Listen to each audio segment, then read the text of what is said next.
Bonjour à toutes et à tous. Merci beaucoup pour votre présence et bienvenue à ce webinaire de présentation de Prépera. Alors, je suis Mélodie de l'association NQT et on va vous présenter aujourd'hui un des outils auxquels vous avez accès gratuitement en tant que jeune accompagné par NQT. En effet, à partir de votre espace personnel NQT, vous avez un onglet intitulé Services partenaires et dans lequel vous pouvez retrouver l'ensemble des services et outils proposés gratuitement par nos partenaires pour développer vos compétences, mais aussi pour vous accompagner dans votre recherche d'emploi, d'alternance, de stage de fin d'études ou votre projet de création d'activité. Et parmi l'ensemble de ces outils gratuits auxquels vous avez accès, il y a Prépera et c'est de cet outil dont on va parler aujourd'hui. Et pour ce faire, je vais laisser la parole à Edmé qui va vous présenter Prépera et comment cet outil peut vous accompagner dans votre recherche et dans la préparation de vos entretiens. Alors, juste avant de commencer aussi, n'hésitez pas bien sûr à poser vos questions. Vous pouvez le faire par écrit. Vous pourrez aussi poser vos questions à l'oral en levant la main avec la petite icône lever la main. Et n'oubliez pas aussi, s'il vous plaît, de couper vos micros si vous ne prenez pas la parole pour éviter des échos. Voilà, merci beaucoup et je laisse la parole à Edmé. Bonjour. Du coup, je m'appelle Edmé et c'est moi qui ai en fait développé Prépera. Et donc, je voulais vous le présenter aujourd'hui à travers des conseils en fait pour préparer vos entretiens. Donc, l'idée, c'est que nous, on a vraiment construit l'outil en parlant avec des coachs et avec des recruteurs pour qu'ils puissent donner des conseils directs et surtout pour structurer la préparation. Donc, on a échangé avec beaucoup d'étudiants qui nous ont dit, nous, le problème, c'est la structure de notre préparation, ça prend trop de temps, ça me stresse, je ne sais pas par où commencer. Donc, c'est vraiment comme ça qu'on a développé. L'idée, c'est qu'un entretien, c'est un échange. Et donc, moi, je considère aussi que cette présentation, c'est un échange. Donc, je vais vous demander de poser des questions.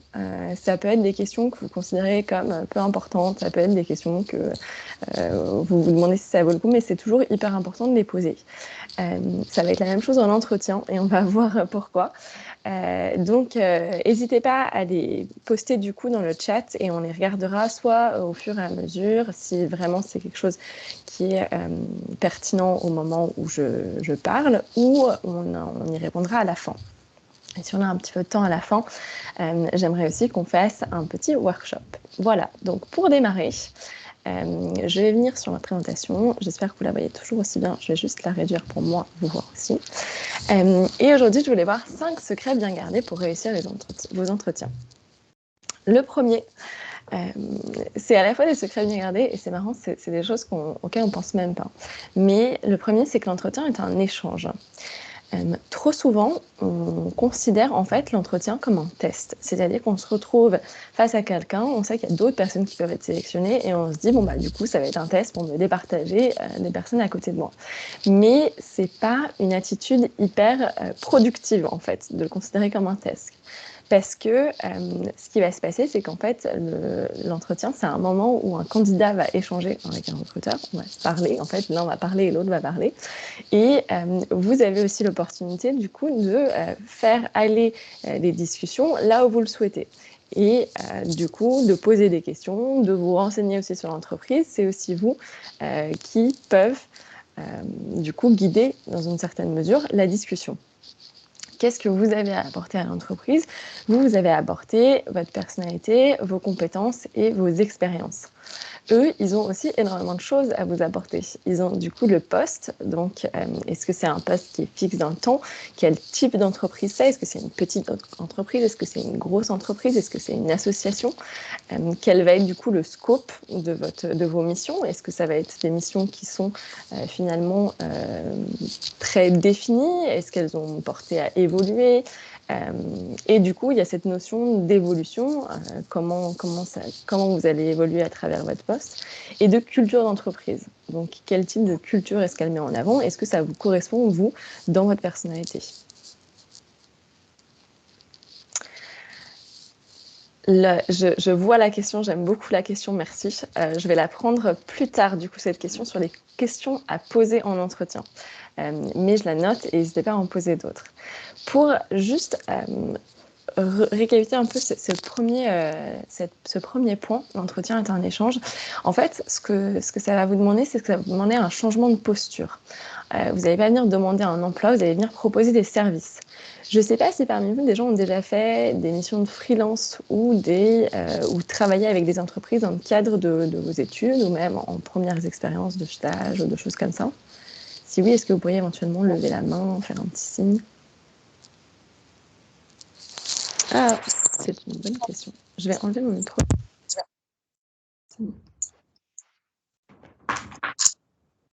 Oui, ok. Donc 2. Il y en a d'autres qui ont... Est-ce que c'est mieux pour le bruit? Mélanie. Canon. Ok, donc finalement, ok, je vais regarder. Ok, 2 mains levées, pas énormément. Donc en fait, ça va être intéressant, du coup je vais revenir là-dessus. Qu'est-ce qu'on fait quand on a peut-être moins d'expérience et comment on se met en avant, parce que c'est aussi une réalité. Mais du coup, c'est quelque chose qui est du coup assez peu familier pour vous tous, l'entretien. C'est vraiment de se mettre, c'est hyper cool parce que du coup, ça va vous permettre de vous mettre dans cette posture dès le début. Donc, de se mettre dans cette posture de je viens proposer des services, je viens et vous pouvez la comparer par exemple, si vous n'avez pas fait du freelance, à un processus de vente. Quand quelqu'un va venir vendre un appartement, il va essayer de mettre en avant des caractéristiques de l'appartement. Et la personne qui vient acheter l'appartement, elle a des questions. Mais similairement, du coup, le vendeur, par exemple, va avoir des questions. Il va dire, est-ce que vous êtes sûr de pouvoir payer? Combien vous pouvez payer? Est-ce que vous pouvez prendre le prêt? Donc, en fait, à chaque fois qu'on fait un échange, les deux parties, elles ont des choses à apporter à l'autre. Donc, c'est vraiment cette posture-là que vous devez considérer. Vous ne devez pas considérer que la personne vous fait une faveur quand elle vous embauche. Elle a un besoin et vous venez répondre à ce besoin. Donc, c'est hyper important de comprendre quel est son besoin, pourquoi elle vous embauche, etc. Sur la plateforme, je vais vous mettre quelques petits contenus sur le côté. C'est du coup des contenus qu'on a développés. Cela, c'est vraiment sur le langage. Comment on utilise le langage en entretien? Comment est-ce qu'on communique de manière non verbale? Donc, il y a pas mal de choses comme ça qu'il faut juste prendre en compte. Et ça ne veut pas dire qu'il faut changer radicalement la façon dont vous faites les choses, mais il faut les prendre en compte et il faut essayer de les ajuster si jamais vous ne passez pas forcément les mêmes messages en non verbal et à l'oral. Le deuxième, c'est que c'est un échange qui se prépare. Du coup, dans un peu ce mythe, il y en a à l'opposé, il y a pas mal de candidats qui disent « Ah bah dis donc, du coup c'est pour le fit, moi dois juste montrer ma personnalité, je vais arriver, je vais expliquer quelles sont mes forces et mes faiblesses, et puis si j'ai un bon feeling avec la personne en face, super, et ben sinon ça veut dire que c'était pas fait pour moi. » C'est pas exactement ça, parce que c'est quand même quelque chose qui se prépare, et c'est quelque chose qui se prépare en amont. Parce que du coup, vous allez répondre à une offre, donc il faut que vous montriez que vous avez compris l'offre, donc utilisez le vocabulaire qu'il y a à l'intérieur de l'offre d'emploi. Mais vous avez aussi postulé à une entreprise donnée. Vous n'avez pas postulé vous avez peut-être postulé à beaucoup d'entreprises, mais cette entreprise-là va vouloir savoir pourquoi vous avez postulé chez eux. Et du coup, il faut que vous arriviez à montrer que vous vous intéressiez à l'entreprise et au secteur. Donc ça, c'est important. Ne pas oublier que l'entreprise, elle fait partie un peu en fait, c'est un peu d'un éventail de choses, et dans tout ça, il y a son secteur, et le secteur, ça veut dire qu'il y a des entreprises concurrentes, ça veut dire qu'il y a des prestataires de services qui vont travailler avec cette entreprise, donc il y a vraiment énormément de choses tout autour, c'est un peu comme une constellation qui vont permettre du coup qui va vous permettre plutôt d'ailleurs d'avoir plein de cartes en main pour parler à l'entreprise et savoir parler son langage. Maintenant, en plus, il y a différents types d'entretiens. Donc, en général, au début en fait, de l'entretien, il y a un entretien avec des RH, et plus tard, vous allez avoir des entretiens avec des managers. Donc, ça peut être, c'est des choses qui ne sont pas fixes, ça peut être des chasseurs de tête en premier, ça peut être des collègues en deuxième. Donc, c'est quelque chose qui est un petit peu mouvant, mais quand même, ces différents entretiens, en fait, les différentes personnes vont chercher des informations différentes.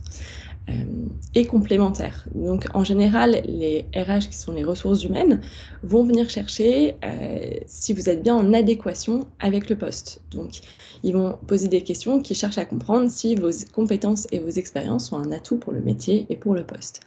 Et tout ce qui est plus manager, il va aussi avoir quelque chose supplémentaire, c'est une maîtrise des concepts. On ne va pas vous demander de savoir faire les choses parfaitement initialement, mais il y a cette notion de est-ce que c'est des concepts qui vous intéressent, que vous avez déjà creusé. Il y a plein d'infos maintenant qui sont disponibles en ligne, donc c'est l'occasion en fait, c'est de prouver que c'est vraiment quelque chose qui vous intéresse et que c'est pas juste sur le papier que vous n'êtes pas dit, en fait, non, ça fait, j'ai pas repensé depuis 5 ans, finalement, je pourrais faire un autre métier, ça change rien. Non, en fait, il y a ce métier-là qui vous intéresse pour une raison précise. Et ça ne veut pas dire, similairement, que vous ne pouvez pas changer plus tard. Il faut savoir garder un peu cette ouverture. Mais en tout cas, à l'instant T où vous postulez, c'est important que vous puissiez prouver que le métier vous intéresse. Donc cet échange se prépare et la plupart des questions en entretien reviennent très souvent. Je ne sais pas si vous avez remarqué, il y a à peu près 15-20 questions qui, vous n'avez peut-être pas encore remarqué, mais il y a 15-20 questions qui reviennent systématiquement en entretien RH et en entretien technique. Pourquoi? Parce qu'en fait, les recruteurs vont chercher une information derrière cette question. Ils vont chercher à comprendre certaines compétences que vous avez. Et donc, c'est important de pouvoir les préparer en amont. Comme vous savez qu'elles vont tomber, autant les préparer. Se préparer en amont, ça montre sa pertinence, ça montre votre pertinence, ça montre votre motivation, ça permet de créer un lien. Et ça permet surtout de venir réduire les effets du stress. Parce que c'est un échange stressant. Pourquoi? Quel est le stress?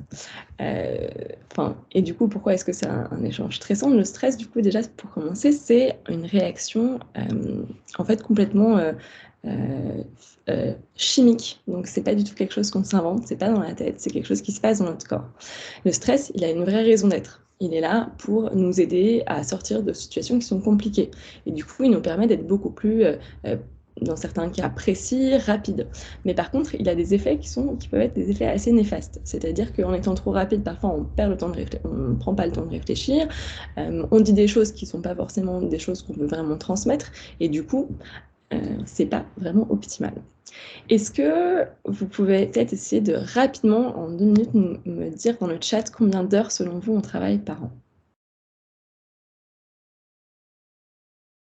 Une grosse smile.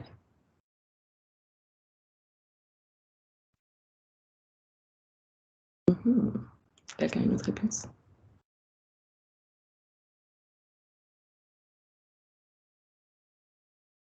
Ok. Si c'est ça. On est autour de 1600. Donc 1500, 1400.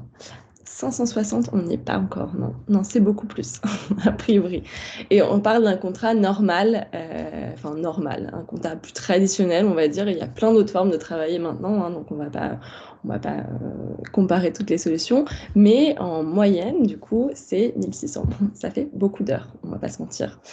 Ça fait beaucoup d'heures passées à faire quelque chose. Donc, il vaut mieux que cette chose sur laquelle on passe beaucoup d'heures, ce soit quelque chose qui nous apporte quelque chose et qu'on soit sûr que l'entreprise, c'est aussi une entreprise qui nous intéresse, que les missions, ça soit des missions intéressantes et ou qu'elles nous amènent vers des missions intéressantes. Donc, il y a aussi cette notion de, en fait, peut-être que les premières expériences qu'on a, c'est pas forcément celles où on s'évanouit le plus et on a la vision plus stratégique, mais c'est important de comprendre comment ça nous y mène.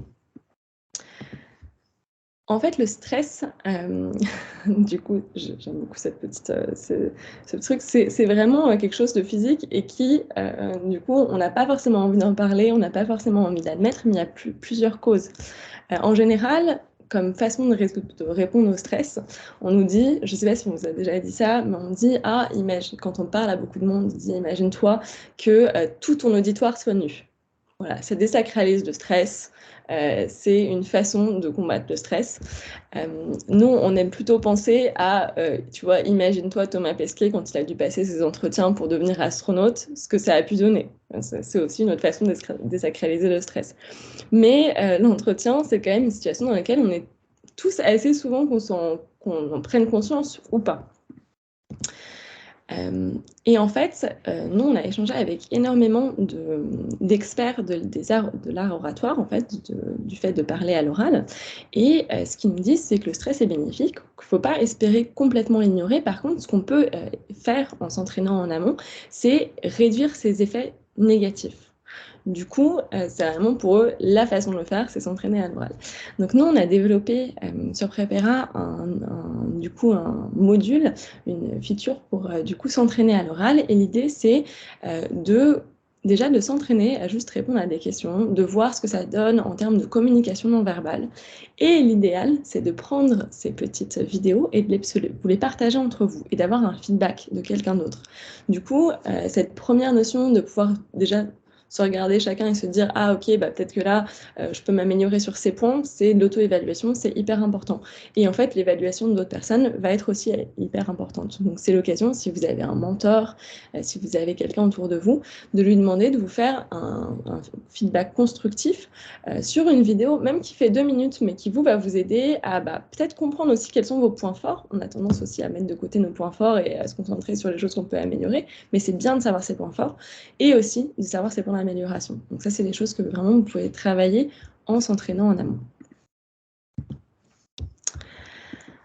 L'entretien, c'est aussi un moment où la première impression est primordiale. Est-ce que, parmi vous, est-ce que vous êtes familier avec les biais cognitifs? Non? Est-ce que si quelqu'un est familier avec les biais cognitifs, est-ce qu'il pourrait me le dire dans le petit chat? J'avais une question à quelqu'un qui connaissait les biais cognitifs. Est-ce que quelqu'un a envie de se lancer dans une définition sans connaître du tout les termes? Ah, Camélia, parfait. Est-ce que tu voudrais prendre la parole et essayer de nous dire ce que c'est qu'un biais cognitif? Eh bien, en fait, c'est un processus psychologique qui fait référence à, disons, un peu à des idées qu'on a, mais un peu de manière inconsciente. Ouais, excellent. Et du coup, un biais cognitif, ça serait par exemple, des stéréotypes peuvent être un biais cognitif. Un exemple, ça serait qu'on a tendance souvent à, disons, à relier soit les femmes à certains métiers, soit les hommes à certains d'autres métiers, etc. Donc, ça fait référence à tout cet aspect-là. Exactement. Et écoute, c'est très bien dit. Je ne saurais pas forcément le dire beaucoup mieux que toi. Mais c'est vraiment ça, c'est en fait, c'est favoriser des informations qui confirment nos idées préconçues. Donc il y a cette notion de les premières choses qui émergent à notre esprit. Et en fait, elles existent parce qu'on doit prendre des milliards de décisions. Tout le temps, à chaque instant, on prend énormément de décisions. Et donc notre cerveau, qui est quand même toutes ces choses, le stress, les biais cognitifs, c'est des choses que finalement on a créées pour nous faciliter la vie. Notre cerveau, du coup, il se dit, ok, je dois prendre une décision hyper rapidement. Du coup, quelles sont les informations que je vais regarder? Et du coup, là, on favorise des choses qui sont pas forcément, on n'est pas très objectif comme être humain, on va dire. Et du coup, on va favoriser certaines informations. Et il y a 2 biais qui sont particulièrement présents, en fait, au début de l'entretien. Il y a l'effet de primauté et la préférence pour le potentiel. Et en fait, ça, c'est des biais que vous allez devoir travailler, enfin, contre lesquels, entre guillemets, vous allez devoir travailler, ou plutôt au contraire, vous allez pouvoir vous en servir. L'effet de primauté, c'est qu'on se rappelle plutôt des informations positives quand elles sont mises en premier. Donc, si je simplifie dans une phrase, c'est je suis une personne qui est très positive, mais un peu désorganisée. Vous allez retenir un petit peu mieux le très positif que le un peu désorganisé. Et donc moi, j'aurais mis mes avantages en premier. Donc c'est vraiment cette notion-là qu'il faut essayer de faire aussi quand on se présente. Donc, quand on commence par se présenter, il faut vraiment mettre en valeur les choses positives. Donc se dire que dire le positif, c'est hyper important pour l'autre. Et l'autre, c'est la préférence pour le potentiel. Et la préférence pour le potentiel, c'est hyper important en entretien. C'est que les recruteurs, ils vont faire plus attention de temps en temps plutôt que ce que vous avez fait, ils vont se concentrer sur tout le potentiel que vous avez. Et c'est pour ça que s'intéresser à la mission, s'intéresser à l'entreprise, ça montre que vous pouvez réaliser ce potentiel dans l'entreprise. Donc c'est des choses avec lesquelles vous pouvez déjà un petit peu travailler et mettre en place dans ce premier moment, on l'appelle aussi le pitch ou la présentation personnelle.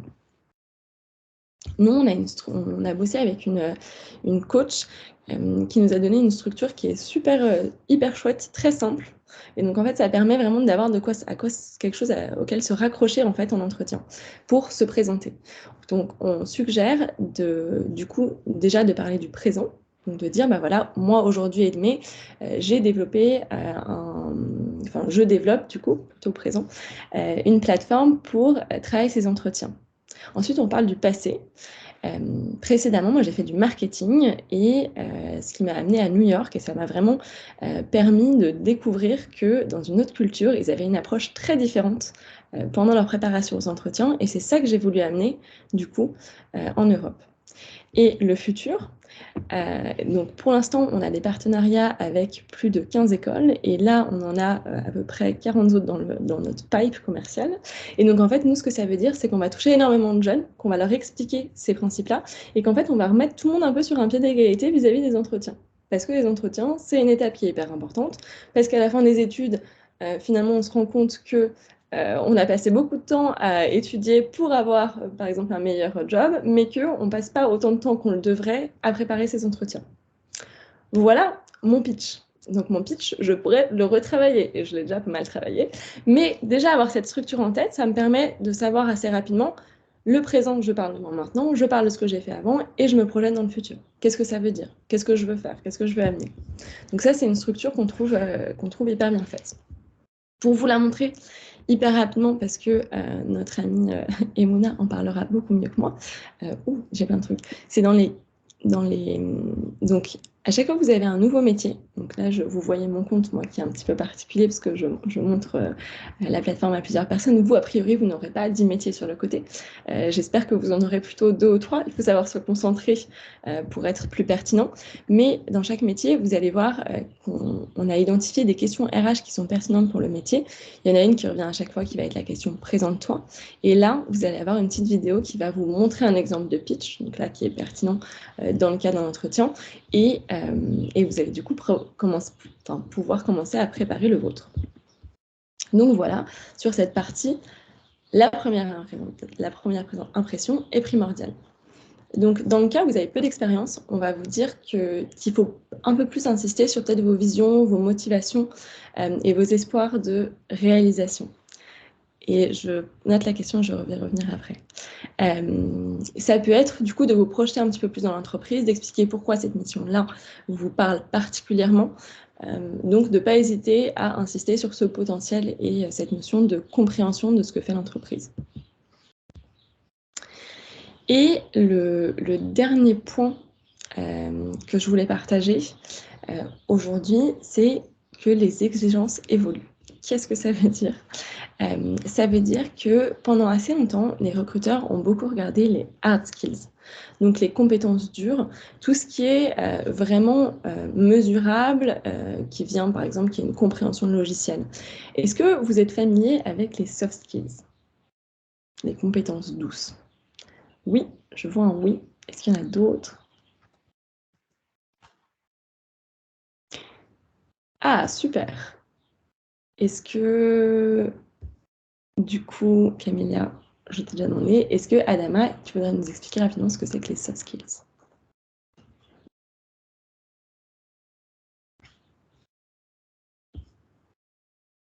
Alors, les soft skills, c'est un peu comme des qualités. Et comment dire ça?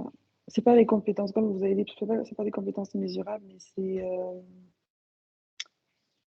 c'est le savoir-faire, non? Ok, c'est le savoir-faire, ça c'est un très bon mot, et c'est pas mesurable. Donc il y a cette notion, c'est difficile à mesurer, en tout cas.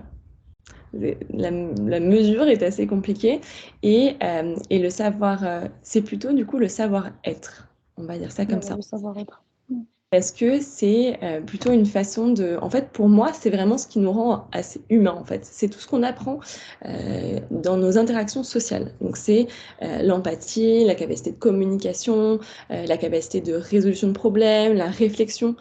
Donc, tout ce qu'on ne peut pas dire, c'est du Excel. Et je sais faire un tableau Excel extrêmement clair avec du VBA et des macros. Ça, c'est des hard skills. Tout ce qui est, je sais travailler en équipe, je sais porter un projet, je sais apporter des solutions, être proactif, ça va être des compétences douces. Et c'est ce que les recruteurs vont de plus en plus regarder. Donc il y a vraiment cette notion de compétences douces qui prend énormément d'importance parce que on vit dans un monde où en fait les compétences douces sont de plus en plus importantes. C'est-à-dire que de plus en plus on a l'IA par exemple qui va pouvoir faire énormément de choses, mais cette capacité de travailler en équipe, pour l'instant l'IA n'y arrive pas encore très bien. Bon, un jour peut-être l'IA va pouvoir travailler en équipe d'IA, donc ça on ne sait pas ce qui va se passer. Mais pareil, la capacité de résoudre des problèmes, la capacité de communiquer avec d'autres personnes, donc toute cette notion de communication aussi, c'est des compétences qui sont hyper importantes. Donc, c'est tout pour résumer, mais je pense que tu l'as déjà très bien résumé, mais il faut penser en termes de savoir-être versus savoir-faire, du coup. Et ces soft skills, elles sont identifiables à travers des questions comportementales. Donc, c'est des questions qui vont, les recruteurs vont vous poser des questions qui vont vous demander, qui vont être très spécifiques sur des expériences passées. Par exemple, non, je ne l'ai pas encore. Par exemple, elles vont souvent commencer par « parle-moi de » ou « donne-moi un exemple d'une situation où tu as fait preuve d'initiative ». Donc, c'est vraiment lié à des soft skills aussi. Mais c'est, en fait, la meilleure façon pour vous de les exprimer, ces soft skills, c'est de donner un exemple d'une situation concrète. Donc, c'est pour ça qu'il faut que vous alliez chercher dans votre passé, dans vos expériences, des choses que vous avez faites et qui peuvent illustrer les soft skills qui sont importantes pour le métier que vous voulez avoir. Est-ce que vous avez une idée du soft skills qui va être clé en 2025 ?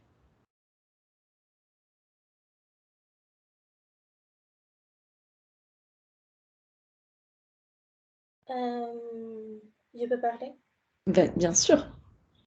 Alors, je dirais que ça serait l'autonomie, parce que de plus en plus, il y a des offres qui font référence à des postes qui sont en télétravail, 100% en télétravail. Okay. Donc, ok. Donc, je pense qu'en 2025, c'est peut-être un peu tôt, mais je pense que d'ici 10 ans, ça sera presque tout en télétravail 100%. Et donc, être capable d'être autonome, d'être responsable et d'avoir un bon sens de la communication vont être les soft skills le plus important. Ok, j'aime beaucoup cette réponse. Ce que je trouve intéressant dans ta réponse, c'est que je me demande, dans un certain sens, je pense qu'il y a une double réalité sur le fait de faire du remote, donc d'être en télétravail. Et en fait, cette double réalité, c'est à la fois une demande des candidats, donc des gens qui travaillent, qui veulent de plus en plus être en télétravail. C'est vraiment une demande qu'on a vu émerger après le Covid. Mais c'est aussi, et tu l'as fait remarquer très justement, une nouvelle réalité des employeurs. Et ça peut être aussi pour, du coup, donner plus de flexibilité et donner plus d'avantages à leurs employés. Parce qu'en fait, ce que ça fait aussi de pouvoir être en télétravail, c'est que les employeurs, eux, ils n'ont pas à payer les bureaux. Donc, il faut aussi comprendre que ça, c'est une réalité. Mais les employés, du coup, ils ont plus de flexibilité. Ils peuvent aussi aller travailler dans d'autres endroits s'ils le veulent. Je ne sais pas si... Tu as dit quoi comme pourcentage, du coup, sur le nombre de gens en télétravail, à ton sens? Je ne pourrais pas dire.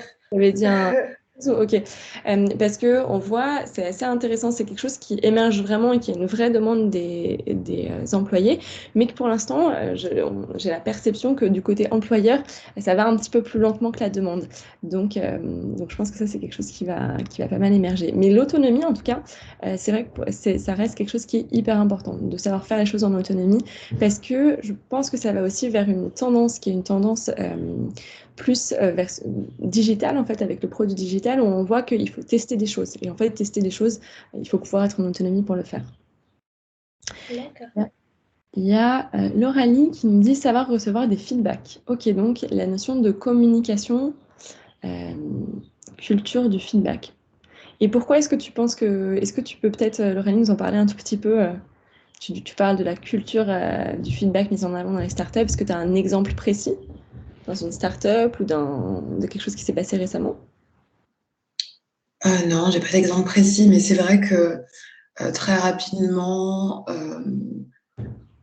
on a envie de progresser, ou parfois même on a envie de faire dans une start-up, on change très rapidement je sais pas, on pourrait très rapidement faire évoluer le produit. Donc en fait, ce qu'on fait n'est pas forcément ce qui restera dans un mois, non, peut-être pas dans un mois, mais dans un an du produit. Et donc pouvoir constamment se remettre en question, à la fois sur soi, mais à la fois au sein de l'équipe. Ouais. C'est marrant du coup, ce que tu dis pour moi, c'est... Alors moi, j'avais compris différemment, tu vois. J'avais compris savoir recevoir du feedback et dans une relation peut-être de manager. Et toi, j'ai l'impression que ce que tu dis, c'est plutôt écouter les clients. Donc vraiment savoir recevoir du feedback de la part des clients. Également aussi, oui, ça on se comprend du coup. Cette culture startup, c'est vraiment ça. Donc c'est ça qui est assez marrant, c'est-à-dire que quand on communique, d'ailleurs les façons de communiquer, c'est toujours assez pauvre notre façon de communiquer hein, aujourd'hui. Finalement, on n'a pas, je sais pas, un casque qui nous permet de se comprendre, etc. Donc de clarifier, c'est ça qui va devenir hyper intéressant. Et du coup, tu vois, ça ouvre deux portes. Pour moi, ça ouvre la notion de feedback, qui peut être du feedback qu'on peut se donner dans des équipes ou du feedback qu'on peut prendre des clients. Et pour moi, c'est aussi hyper important de savoir mettre en avant, par exemple, si tu voulais avoir un job en startup, cette notion d'avoir du feedback des clients. Parce que c'est vrai que c'est quelque chose qui est hyper important. Yes. Du coup, le soft skill clé en 2025, ça sera la pensée analytique et l'innovation. Déjà, c'est 2 soft skills, mais ne m'en voulez pas, c'est pas moi qui ai fait ce rapport. Il est très très bien fait. Il fait 300 pages. Mais ces 2 soft skills, pour moi, ils démontrent quelque chose qui est hyper intéressant. C'est la capacité à analyser. Et en fait, cette capacité à analyser, on peut la montrer en entretien. C'est-à-dire que c'est vraiment quelque chose qu'on peut montrer, qu'on peut dire en entretien, bah voilà, moi je sais pas, par exemple dans une boîte tech, moi je suis allée voir votre plateforme et bah ça m'a fait penser à ça et ça. Et je suis allée voir votre concurrent et c'est vrai que je trouve que pour l'instant, peut-être que ça il le fait mieux, je me dis que c'est peut-être, et là énoncer des hypothèses, donc savoir faire des hypothèses. Et donc ça, c'est hyper important. Donc surtout, quand vous avez l'opportunité d'être en entretien, donnez-vous quand même les moyens aussi de vous démarquer. Et les moyens de vous démarquer, c'est de savoir à qui vous vous adressez. Donc ça, c'est vraiment très important. Et quand on voit aussi l'importance relative des différents groupes de compétences, vous voyez que en fait, ce qui est en bleu foncé, c'est ce qui est en train de gagner de l'importance. Donc la pensée critique et l'analyse est en train de gagner beaucoup d'importance. La capacité à résoudre des problèmes est en train de gagner beaucoup d'importance. L'autonomie, donc on parlait de l'autonomie, est en train de gagner beaucoup d'importance. Donc c'est ça qui est aussi hyper intéressant. C'est quand on commence à identifier les soft skills, enfin les compétences douces du coup qui vont être clés demain, on voit que c'est vraiment ces compétences qu'on peut assez bien déjà démontrer en entretien et c'est quelque chose même je pense que quand vous travaillez, vos premières expériences, n'hésitez pas aussi à essayer de creuser ces questions-là, parce que c'est des questions qui vont sortir et qui vont être dans, du coup, 2025, finalement, c'est demain. Hein, donc, demain vont être hyper, vraiment essentielles. Donc, tout ça pour dire que les soft skills sont essentiels pour travailler en équipe, pour gérer des situations difficiles, mais elles sont difficiles à évaluer sur papier. Donc bien sûr, vous pouvez mettre vos soft skills dans votre CV. Moi, j'ai déjà vu des CV où il y avait, je pense, 25 soft skills. Et j'étais là, ah bon, bah en fait là, on ne sait plus ce que vous voulez mettre en avant. Donc il faut aussi savoir prioriser. Et la priorisation est une soft skills, soit en passant. Donc évitez de mettre 50 soft skills sur votre CV, essayez d'en sélectionner 5 ou 6 que vous trouvez les plus pertinentes. Et pour les hard skills, idem. Ne mettez pas tous les outils, mais essayez de mettre les outils qui sont pertinents pour le métier dans lequel vous voulez travailler. Est-ce que jusque-là, il y a pas mal de petites questions. Donc, ce que je vous propose, c'est qu'on réponde aux questions et qu'ensuite, en fonction du temps qui nous reste, on fasse un petit exercice du coup sur la plateforme.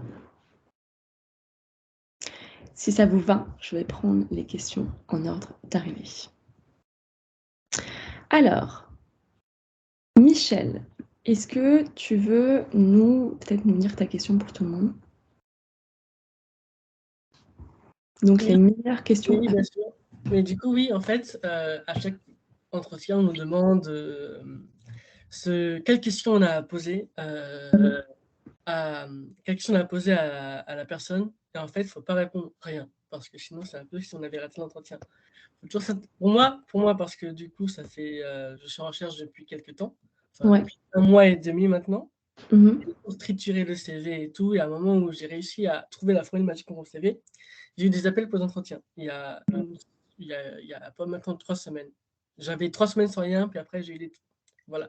Et donc, du coup, vu que les entretiens, ça parfait les trucs et qu'à chaque fois, on gagne de l'expérience, comme pour les stages et pour les emplois, bah, je me suis rendu compte que, même si on n'a pas vraiment de questions à poser, à la fin de l'entretien, il faut mieux poser. Par exemple: «Qu'est-ce que vous attendez de moi?» «Qu'est-ce que vous attendez de moi au bout des 4 premiers jours?» Mais je sais qu'il y a d'autres questions, donc j'aimerais savoir quelles sont les autres questions à poser. Vous C'est avez une, en tête, par exemple? c'est une très bonne question. J'ai plein de questions. Qui paraîtrait pas évidente sur le coup, mais c'est évident après.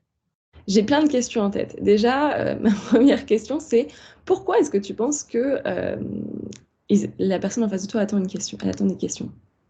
Parce que cela permet de se démarquer, de penser que, de penser qu'on s'intéresse vraiment à l'entreprise et de montrer qu'on est vraiment motivé pour le travail. Ok, C'est-à-dire qu'on n'est pas que là pour répondre à des questions et se montrer, on est là ça pour être curieux, face à l'entreprise et et gagner des points aussi par rapport à se ok, démarquer. ok, ok, je t'arrête. Je voulais une raison. Mais du coup, pourquoi est-ce que du coup, toi, t'as pas de questions? Est-ce que c'est parce que t'es pas curieux Non, sur les entreprises avec lesquelles tu fais des entretiens? si, j'ai des questions, Ah, mais au début, j'en avais pas et je me suis rendu compte que ok. c'était une erreur. À partir du moment où j'ai posé des questions, j'avais plus de retours positifs. Ok, ok, très clair. En effet, et ça je le disais avant, je vais revenir sur très rapidement sur la slide. Pourquoi il faut poser des questions? Parce qu'en fait, ça a montré la curiosité. Et tu l'as très bien dit. Je sais, moi j'ai déjà eu, on m'a pas mal posé cette question aussi par rapport. Et ce qu'on m'a dit, c'est bien. En fait, on sait qu'il faut poser des questions. On faut poser des questions parce que ça montre la curiosité. Mais en fait, moi, l'offre d'emploi, elle répond déjà à toutes mes questions. Mais finalement, l'offre d'emploi, c'est un texte quand même assez court, qui présente de manière assez rapide l'entreprise et ce qu'elle fait. Donc, pour moi, il y a énormément de questions déjà que tu peux poser sur l'entreprise. Euh, si tu n'as pas trouvé des réponses par toi-même. Donc, en fait, déjà, il y a un peu un travail de recherche. Et normalement, ce travail de recherche, il va te faire poser des questions. Donc, on va prendre, on peut prendre, je ne sais pas si c'est mieux de prendre une entreprise. Euh, mais par exemple, dans une équipe donnée, pour quel type de poste est-ce que tu as postulé? Alors, demain, j'ai un entretien dans un cabinet de conseil, Ok, attendez, faut que je trouve l'offre, je l'ai actuellement sur moi, hem, qui est pour, hem, j'arrive tout de suite, consultant débutant secteur public territorial, parce que j'ai un master en gestion des collectivités territoriales ok. et jeudi, j'ai aussi un entretien, concernant Ok, ce ok. qui Prends voilà. le premier. On prend le premier. Par exemple, là, j'ai déjà un feedback pour toi. Pour moi, il faut faire hyper attention à écouter la question. Pour moi, c'était quel est ton prochain entretien? Et là, déjà, tu me donnes plusieurs éléments de réponse. Oui, C'est pas grave en soi, hein. Mais en fait, c'est juste intéressant de se dire, OK, en fait, euh, une question, elle a un but donné. Moi, c'est juste parce que je veux savoir quel est ton prochain entretien pour qu'on le prenne en exemple. Donc, il y a déjà cette notion-là de se dire, OK, on répond à une question. Donc, dans une question, il vaut mieux essayer de répondre et d'être de temps en temps plus succinct qu'on peut le penser. oui, Donc, en conseil, tu postules à une entreprise en conseil. Est-ce que tu sais combien de personnes il y a dans l'équipe dans laquelle tu vas travailler? une dizaine. Une dizaine, ok. Ouais, Est-ce que une tu sais dizaine. quels sont leurs rôles? J'essaie de me renseigner aujourd'hui, j'ai Ok. commencé il y a 2 jours et Est-ce que tu sais quels sont leurs backgrounds? Qu'est-ce qu'ils ont fait avant? comment? Est-ce que tu sais quels sont leurs backgrounds? Ce qu'ils ont fait avant? Mmh, Ce qu'ils à ont peu comme près, ouais. expérience? Parce que je sais qu'il y en a qui ont conseillé des collectivités territoriales, la région Île-de-France. Je sais que la région Île-de-France a été un peu cliente aussi, Ok. quelques départements. Tu vois, tu sais à peu près. Et tu dis, je vais chercher. Mais en fait, il y a plein de choses que tu pourrais juste poser comme question. Tu pourrais dire, ah, bah, je suis curieuse de savoir combien il y a de personnes exactement dans l'équipe, comment ça fonctionne, quelles sont les interactions, quel va être mon niveau d'autonomie. Tu vois, déjà, il y a énormément de questions que tu peux poser par rapport à ça. D'accord. Donc, je pense que c'est peut-être ça qu'il faut aller regarder. Moi, ce que je peux te suggérer aussi, c'est du coup d'aller voir. Nous, on a un module là-dessus. Donc, poser les bonnes questions. Donc, c'est une très bonne question que tu vas poser dans le chat. Parce que c'est quelque chose qui revient. Et donc, là-dedans, tu vas voir, déjà, on va parler pas mal de la communication non verbale aussi, parce que poser la bonne question, c'est savoir écouter la personne en face. Donc, il faut savoir que poser une question, ça ne sert à rien de poser une question pour poser une question, ça on s'entend. Une question, il faut que tu viennes creuser soit le problème, soit un élément de l'offre, soit un élément que t'a dit la personne en face de toi. Donc ça peut être prendre quelques notes en entretien pendant que la personne te parle et dire bah voilà, je voulais rebondir sur ce point-là. Vous m'avez dit que du coup j'allais avoir une mission, je sais pas, je prends un exemple en conseil, hein, mais j'allais devoir aller directement dans les entreprises et parler à des clients. Est-ce que à mon niveau, est-ce que je vais aller dans une entreprise, est-ce que je vais aller dans plusieurs entreprises, est-ce que vous avez une idée, quel va être mon rôle en fait dans ces entreprises. Enfin, du coup, il y a énorme. Pour moi, c'est presque, c'est pas. Est-ce que je peux poser des questions? Parce que les questions, il y en a des milliards. C'est quelle est la bonne question? Et ça, pour moi, il faut adapter à ton interlocuteur, à ce qu'il est en train de te dire, à sa façon de réagir. Donc, tu poses une première question, si tu vois qu'il te répond en une phrase, bon, bah, c'est peut-être pas la bonne question. Peut-être que finalement, il n'a pas grand-chose à t'amener. Donc, c'est vraiment tous ces signes et tous ces éléments qu'il faut arriver à identifier. Merci. Et ta première question, j'ai déjà pensé à qu'attendez-vous de moi les 90 premiers jours. C'est une bonne question. Par contre, attends-toi à ce qu'on puisse te la poser en retour. Parce que moi, si je suis un recruteur et que tu me poses la question, qu'est-ce que vous attendez de moi les 90 premiers jours? Moi, je risque de te poser la question, qu'est-ce que tu penses que j'attends de toi les 90 premiers jours? Oui. Mais du coup, ça peut peut-être être quelque chose de plus spécifique, comme est-ce qu'il y a un objectif précis les 90 premiers jours? Est-ce que j'aurai un objectif à atteindre, tu vois, qui ne soit pas précisé dans l'offre? Oui. Merci. De rien. La prochaine question. La prochaine question. Lauralie, est-ce que tu veux nous partager ta question à l'oral? Oui, bien sûr. Alors, ma question était sur... en fait, à un moment donné, tu parlais du pitch. Ouais. Enfin, et tu nous as énoncé ton pitch en commençant par le présent, le passé, et ensuite le futur. Et en fait, moi, je sais que j'ai pour habitude de démarrer par le passé parce que pour comprendre, en fait, déjà pourquoi je m'étais lancée dans telle étude. Et en fait, pourquoi après j'ai eu mon premier emploi et ce que j'ai fait après. Et donc, pour moi, c'était pertinent de démarrer du coup par mes études, après les 4 ans, années d'expérience que j'ai eues, ensuite pour pouvoir se dire comment je me projette avec vous dans le futur. Donc, tu commences par tes études? Ou les 4 ans? Pardon, parce que du coup... Oui, en fait, c'est plus, je justifie pourquoi j'ai fait tel diplôme, en fait. Ok. Moi, ce que j'ai juste tendance à dire, c'est que tes premiers mots sont hyper importants. Donc, ça dépend combien de temps tu remontes. Tu vois, je suis pas sûre que moi, en tant que recruteuse et quand j'échange avec des coachs aussi, ce qui est assez intéressant, c'est qu'ils me disent, cette structure-là, on sait qu'elle est facile parce qu'elle est mémorable et que tu mets des informations importantes en premier. Donc, le présent, j'en suis à là. Après, c'est pas une mauvaise réponse que de commencer par le passé. Ça peut être, si ça fait du sens dans ton histoire et on va dire dans ton storytelling. Donc moi, j'aurais pu commencer par, j'ai toujours été quelqu'un, enfin ça dépend à qui tu t'adresses, mais moi là, dans votre cas, je trouve que le présent, passé, futur fait plus de sens pour moi. Toi, si tu trouves que ça fait beaucoup plus de sens de dire, j'ai toujours été passionnée par, je sais pas, la communication, ça fait depuis toujours que, par exemple, moi j'ai travaillé en parfum et c'est quelque chose qui se passait beaucoup. On me disait, ah, mais moi j'ai toujours été passionnée par les parfums. Depuis que j'ai 10 ans, je regarde l'univers des parfums, je me parfume. Pour moi, c'est quelque chose qui m'a toujours un peu dérangée personnellement, parce que depuis 10 ans, je me parfume, je n'ai pas cette notion, enfin, c'est marrant, c'est pas quelque chose auquel moi, j'adhère entièrement. Et je trouve que ça fait un peu forcer de dire depuis 10 ans, tu vois, c'est pas quelque chose avec lequel moi je raisonne. Dans certaines situations, ça peut complètement faire du sens. Et après, c'est différent de ce que tu disais, j'ai l'impression que tu disais plutôt, tu partais pas de genre, j'ai 4 ans et c'était ma passion, et j'ai toujours voulu être astronaute, par exemple, tu parlais d'un peu plus, peut-être tard. Mais à la sortie de mes études, je me suis intéressée, j'ai échangé avec telle personne, ça a clarifié ce que je voulais faire. Ok. Est-ce que ça t'aide un peu à comprendre cette subtilité? Oui, c'est logique, ouais. Mais il n'y a pas de... par ailleurs, il y a exactement, il n'y a pas de bonne ou mauvaise réponse. Il y a, toi, est-ce que tu as l'impression que ça convainc? Est-ce que tu l'as essayé, enfin, tu l'as partagé avec quelqu'un, cette façon de te présenter? Et est-ce que la personne t'a dit, écoute, ça fait complètement du sens, je comprends pourquoi tu as fait ça? Oui, ouais. En fait, du coup, je réadaptais mon pitch en fonction des retours, hein, bien sûr. Et, Ouais.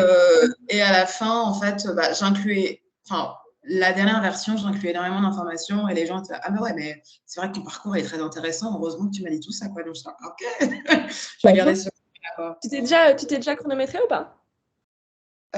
Oui, ouais, je le faisais. Et donc, c'était à peu près 2 minutes et quelques, ouais, parce que sinon, ça fait trop long, ouais. Bah, trop bien. Bah, franchement, c'est une bonne durée. Ce que je peux te conseiller, c'est d'essayer peut-être une autre structure. Ça ne coûte rien d'essayer et surtout, ça va toi te permettre peut-être d'ouvrir des choses auxquelles tu n'avais pas forcément pensé et de mettre en avant des choses qui peuvent faire du sens. Donc, n'hésite pas à peut-être essayer, tu vois, celle-là. Et si elle ne te convient pas et si tu trouves que ta structure d'avant était beaucoup plus claire, gardez la structure d'avant. D'accord. Merci beaucoup, Edmé. Alors, je scroll. Je suis pas très... Alors, Solène.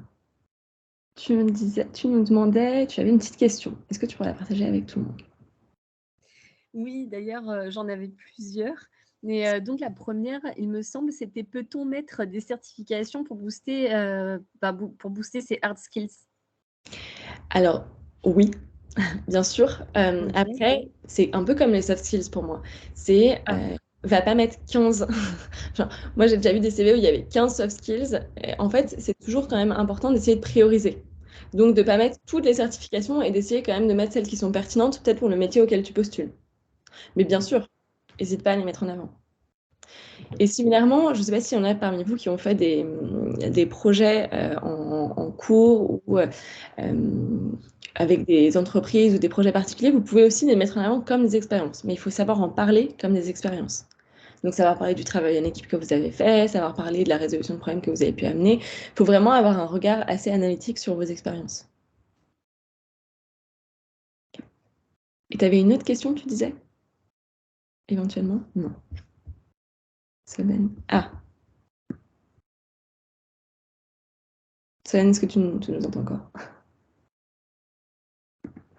Parce que l'autre question, c'était, il ne faut pas mettre toutes les hard et les soft skills. Pardon, mon micro était coupé. Oui, je disais, si on n'a pas fait de stage au fait en lien ou d'alternance en lien avec le master désiré, comment on peut faire pour maximiser les chances de rentrer dans le master et de décrocher une candidature en alternance aussi? C'est quoi le métier qui te plaît, que tu as envie de faire? Au fait, j'en ai deux. C'est soit chef de projet MOA, soit recruteur. Ok. Deux métiers différents. Mais... Sur le recruteur, qu'est-ce que tu suis? Si tu pouvais me parler de une ou deux personnes ou de choses que tu as trouvées particulièrement intéressantes sur le recrutement récemment. C'est tout ce qui est sourcing, process. Le sourcing. Le sourcing, ok. Oui, mais c'est ça le process. J'ai trouvé ça intéressant. Une personne, une lecture, quelque chose que tu me recommanderais? J'en ai pas particulièrement. En fait, c'est ça pour moi qui va faire la différence. C'est de pouvoir être hyper expert. Et par exemple, moi, le recrutement, c'est quand même pas mal je suis quand même pas mal dedans maintenant.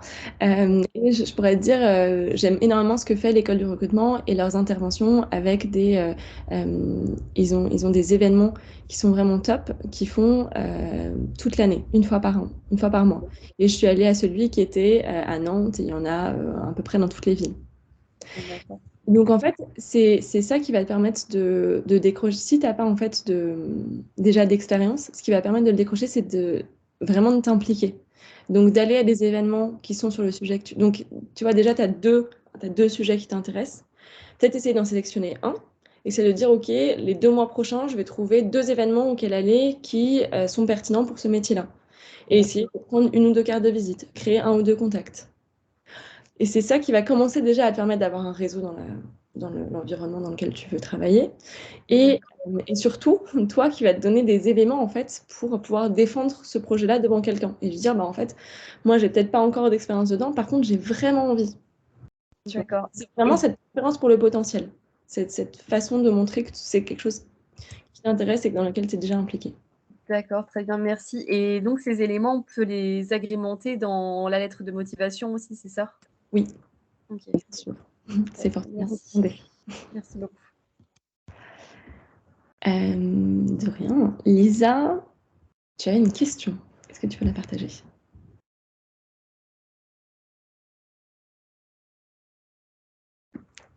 Lisa, est-ce que tu es parmi nous? Et du coup, je vais lire la question de Lisa. La question, pour quelle raison le poste est disponible? Est-elle intéressante à demander? Elle n'est pas dérangeante pour l'entreprise. Je dirais, est-ce qu'elle est intéressante à demander? Pas forcément. C'est-à-dire que je ne pense pas que ce soit la question la plus intéressante. Pour moi, en tout cas, tel que moi, je travaille et j'aime travailler, je vais plus demander des questions sur l'équipe, comment ça se passe, quelles sont les dynamiques. Et en fait, cette question-là, pour quelle raison le poste est disponible, elle peut découler des questions sur l'équipe. Ah, bah, c'est la structure d'équipe. Ah, et du coup, est-ce que c'est un poste qui a toujours existé? Mais juste poser la question comme ça, pour quelle raison ce poste est disponible, pour moi, ça n'a pas vraiment d'intérêt. Donc, c'est pourquoi est-ce que tu aimerais poser cette question? Donc, Lisa, si tu m'entends, n'hésite pas à me dire pourquoi tu aimerais poser cette question. Et en soi, elle n'est pas dérangeante pour l'entreprise, mais pareil, en fait, ça va revenir au point d'avant. Vu qu'elle n'est pas extrêmement constructive et qu'elle n'amène pas énormément de, enfin, à mon sens, d'intérêt, à part s'il y a, je sais pas, il y a une, tu as vu qu'il y a, il y a eu un licenciement dans cette entreprise, ce qui arrive aussi dans certaines entreprises actuellement et peut arriver. Dans ces cas-là, tu peux complètement poser la question, ah bah du coup, pourquoi ce poste est-il ouvert alors que, etc. Donc là, ça devient pertinent. Mais sinon, je vois pas énormément de... En tout cas, moi, c'est pas les questions que je poserais. Ondo, est-ce que tu veux nous partager ta question?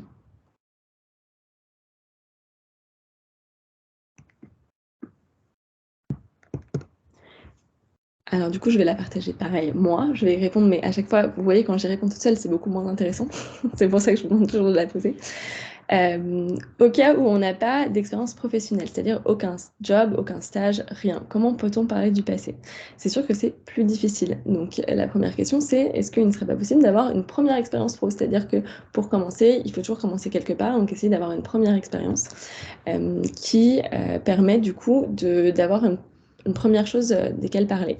Après, s'il n'y a pas de possibilité d'avoir de premières expériences ou de faire une expérience peut-être plus en effet, un job étudiant, quelque chose comme ça peut être du coup de parler de ses projets école ou d'essayer de faire de faire des projets qui sont ou des engagements associatifs. Il y a quand même pas mal de façons maintenant d'avoir des premières expériences sans que ça soit quelque chose de un stage à temps complet pendant 6 mois ou d'autres choses. Donc c'est vrai que mais après, il y a toujours une première fois. Hein. Donc la première fois on montre sa motivation, son intérêt pour l'entreprise, c'est là où ces éléments-là vont devenir de plus en plus, beaucoup plus essentiels que quand on a déjà une première expérience.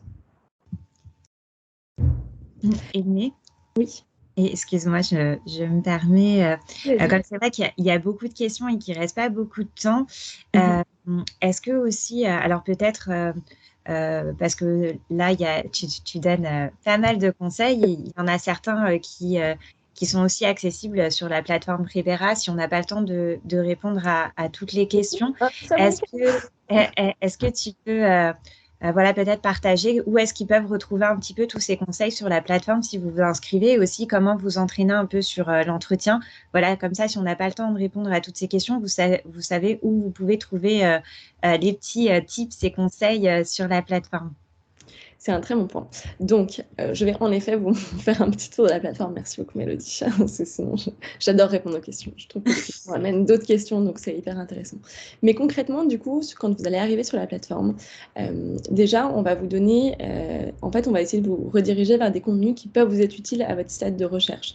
Donc, il y a 3 stades de recherche. Vraiment, comment débuter ces recherches, comment optimiser ces candidatures et comment préparer les entretiens.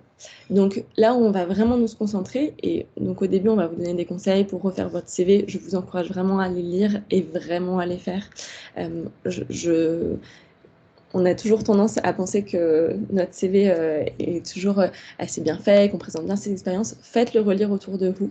Et surtout, à peu près 70% des CV peuvent être complètement revus. Donc posez-vous la question de est-ce que c'est vraiment ce que vous voulez montrer. Donc on a un module là-dessus, n'hésitez pas à le regarder. Et après, on a pas mal d'autres modules, donc comment préparer ses entretiens vidéo, comment faire une simulation d'entretien. Tout le contenu, en fait, il y a vraiment pas mal de contenu utile qui va être dans cette partie-là, donc la partie apprendre. Donc, je vous encourage tous à aller faire la méthode STAR. Donc c'est ça que je voulais vous faire ensemble aujourd'hui, mais du coup on va pas avoir le temps, mais je vous encourage vraiment tous à la faire. C'est pour répondre aux questions sur les soft skills qui parlent de vos expériences passées. Faites-la, gardez une structure en tête et en fait, rappelez-vous toujours que la structure est hyper importante. Pareil, le CV, surtout allez-y, posez les bonnes questions, faites-la. Donc vraiment, intéressez-vous à tous ces contenus. C'est des contenus qu'on a travaillé avec des coachs et des recruteurs qui sont hyper, quand même, assez rapides à faire, qui ont quelques exercices. Ensuite, quand vous avez un entretien, et là, du coup, vous voyez tous mes entretiens, mais à chaque entretien, on va travailler des questions RH et des questions techniques. Donc, l'idée, c'est que vous pouvez travailler le même type de questions à travers pour des entretiens différents. Vous allez pouvoir adapter un petit peu les mots-clés que vous mettez dedans, mais grosso modo, votre présentation, vous n'allez pas à la retravailler à chaque fois. Ça ne fait pas de sens. Par contre, à chaque fois que vous avez un entretien, ce que vous devez travailler, c'est vraiment les recherches. Donc, les recherches en entreprise, ça va être une série de questions et de conseils sur l'entreprise. Ça, c'est des choses qu'il faut, quand vous allez à l'entretien, il faut que vous les sachiez. Donc, surtout, n'hésitez pas à y aller. Pareil sur le recruteur. Faites des recherches sur votre recruteur. Et là-dedans, vous allez aussi avoir des exemples de questions avec les recherches sur le recruteur. Donc, vous pouvez y aller. Il y a pas mal de questions que vous pouvez poser du coup en entretien. Et finalement, du coup, vous avez toute cette partie entraînement oral. Donc, l'entraînement oral, c'est hyper utile du coup pour réduire le stress et gagner en confiance et surtout gagner en fluidité. Donc, c'est que vos questions, finalement, vous travaillez vos questions en n'y répondant pas à un pavé, mais en y répondant des points clés. Et ensuite, là, vous allez pouvoir travailler pour que ces points clés ils se lient facilement dans votre discours. Donc là, ça, c'est le pitch. Et le pitch, c'est 5 questions qui vont vous aider à construire votre pitch. Donc ça, c'est vraiment tout ce qu'on a travaillé. Il y a pas mal de choses qui continuent à évoluer et bien sûr, nous, on est très preneurs de feedback, donc de toutes vos questions, donc n'hésitez pas, vous allez recevoir des mails de ma part, donc vous pouvez aussi me répondre. Et l'idée, c'est que en travaillant en amont, vous allez vraiment mettre beaucoup plus de chances de votre côté. Donc c'est vraiment ça qu'on essaye Tous ces conseils, ils viennent de recruteurs, de coachs, de livres et de 350 pages sur le sujet, et on les a tous résumés. Donc surtout, dites-vous, le petit effort que vous passez là-dessus, finalement, c'est peu comparé à ce que vous pourriez mettre dedans, mais ça va avoir un vrai impact. Pour les autres questions, parce que du coup, en effet, nous en arrivons à la fin, est-ce que vous êtes tous à l'aise? Est-ce que vous avez tous pu créer un compte? Est-ce que tout est clair pour vous à ce niveau-là? Ou est-ce que vous avez des problèmes plus techniques? Il y a une question par rapport à le code partenaire. Oui. Alors, pour répondre à cette question, alors quand vous allez en fait sur votre espace personnel NQT, vous avez l'onglet service partenaire sur lequel en fait on vous redirige vers le lien de Prepera et bien sûr on vous indique le code. Alors on va, peut-être, est-ce que Esther, tu veux leur montrer où est-ce que c'est? Ah, on t'entend pas avec le...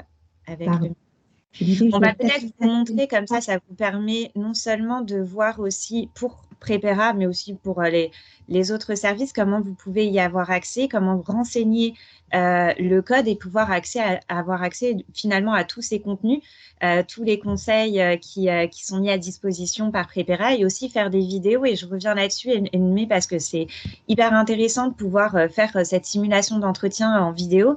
Et vous pouvez aussi la partager avec votre mentor pour avoir un feedback. Alors, c'est toujours un peu impressionnant, mais ça permet de repérer un petit peu les tics de langage qu'on peut avoir et d'avoir un support. Donc, ça, n'hésitez pas. Et donc, Esther, je te laisse prendre le relais. Merci, Mélodie. Alors, en fait, quand vous vous connectez sur votre application, normalement, vous vous retrouvez sur la page de l'accueil et vous avez les services partenaires qui se trouvent à gauche, juste en dessous des offres d'emploi, des événements. Vous avez services partenaires. Est-ce que tout le monde voit bien mon écran? C'est bon? Parfait. Et là, vous avez donc la liste des services partenaires et vous avez Prepera. Donc, vous cliquez dessus. Vous allez retrouver la description du service et là, vous voyez bien le code qu'il faut renseigner, comment il faut vous inscrire, etc. Et voilà. On va aussi vous le remettre dans le chat. Mais voilà, vous avez le code qui est indiqué et ça, ce sera valable pour tous les services et outils proposés gratuitement par nos partenaires via cet espace. Donc, on vous le met quand même dans le chat.